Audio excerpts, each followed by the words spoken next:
de las TIC en el aula de clase como herramientas facilitadoras de la gestión pedagógica fomentan la capacidad creadora, la creatividad, la innovación, el cambio. Se presenta una transformación en los ambientes educativos que favorecen la didáctica y la lúdica para el goce y la adquisición de los diferentes conocimientos.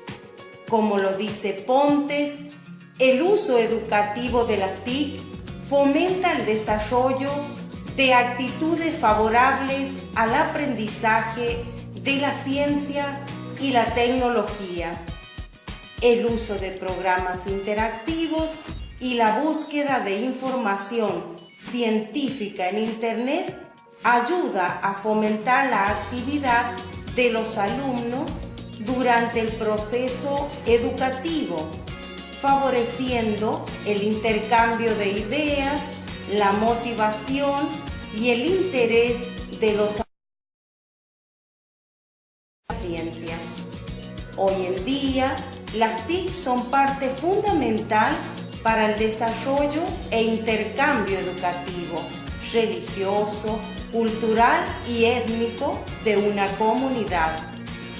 Se puede decir que la implementación de las tecnologías son una herramienta facilitadora en la gestión pedagógica, porque además promueve la interacción y la enseñanza-aprendizaje tanto de los estudiantes como de los docentes, directivos, padres de familia y la comunidad en general.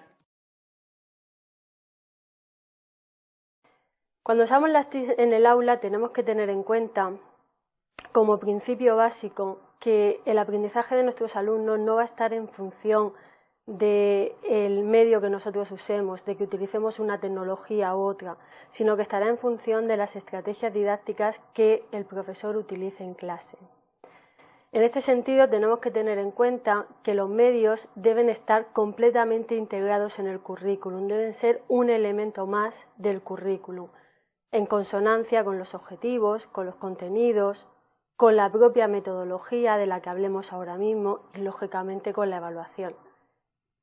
De esa manera llevaremos a cabo un proceso de innovación pedagógica y no un proceso de innovación tecnológica en la que el acento fundamental se pondría en la tecnología. En este caso, el acento fundamental se tendría que poner en los aspectos pedagógicos, en el contexto, en los alumnos, en el currículum en sí mismo. Desde este punto de vista también hay que tener en cuenta que los métodos juegan aquí un papel fundamental. Los medios forman parte, están dentro de los aspectos metodológicos y deben ser coherentes con los métodos que utilicemos. De otra manera, si no lo hiciéramos de esta manera, podríamos caer en el error de poner el acento en la tecnología, en considerar que realmente estamos innovando, que somos profesores innovadores por el simple hecho de utilizar un cañón, una pizarra digital, un puntero o un micrófono. Por lo tanto, la clave fundamental en este proceso de definición de las estrategias didácticas es el profesor. La clave es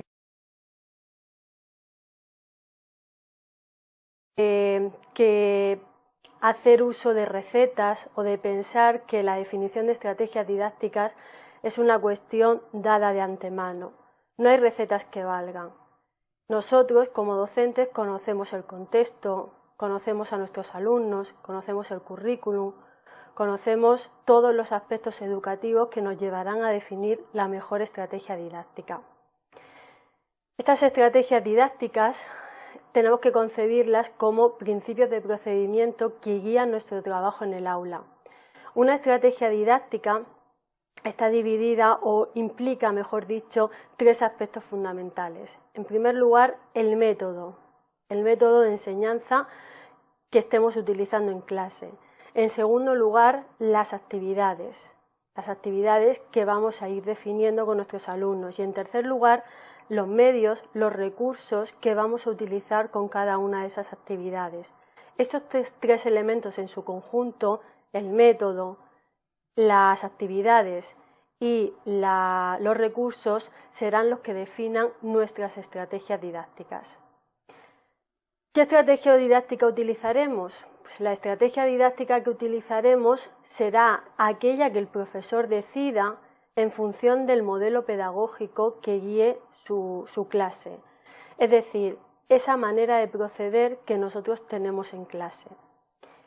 Ese modelo pedagógico estará dentro de los elementos del currículum y estará en consonancia con todos esos elementos que componen el currículum. También tenemos que tener en cuenta, desde el punto de vista tecnológico, para qué sirve la tecnología, qué función tiene. Y en tercer lugar, tendremos que tener en cuenta a nuestros alumnos, cuáles son las competencias que queremos conseguir en nuestros alumnos. Para prestar atención a las funciones que cumplen las tecnologías, tenemos que tener en cuenta elementos, aspectos que son fundamentales a la hora de seleccionar la mejor tecnología.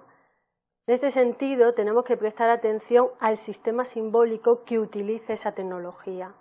Esto es muy importante en niveles como educación infantil y educación primaria, no tan importante lógicamente en los niveles superiores, pero habría que tener en cuenta, en primer lugar, si la tecnología tiene una orientación textual o tiene una orientación visual. Si tiene una orientación textual, requerirá del alumno el dominio de la lectoescritura. Si tiene una orientación visual, no necesariamente va a requerir el dominio de la lectoescritura, va a tener un carácter más visual e incluso audiovisual. Serían imágenes, vídeos. Lógicamente, un recurso de orientación textual podemos convertirlo en un recurso de orientación visual si ponemos más imágenes y ponemos incluso audio. También tenemos que tener en cuenta las coordenadas comunicativas, y en relación con las coordenadas comunicativas, tradicionalmente se ha establecido la diferenciación entre comunicación sincrónica y comunicación asincrónica. La comunicación sincrónica sería aquella que se da en tiempo real, la comunicación asincrónica aquella que no se da en tiempo real.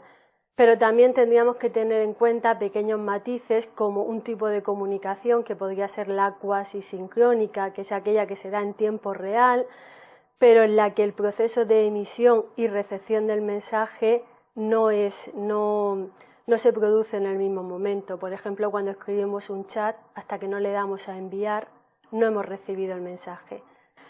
Y los recursos de comunicación parasincrónica, que serían todos esos recursos que existen en la web, una página web, por ejemplo, que yo creo en la que no tengo en cuenta el interlocutor, no sé cuál va a ser el interlocutor, no sé cuáles son los potenciales interlocutores de esa comunicación, pero donde lógicamente también existe comunicación porque existe un emisor y existe un receptor.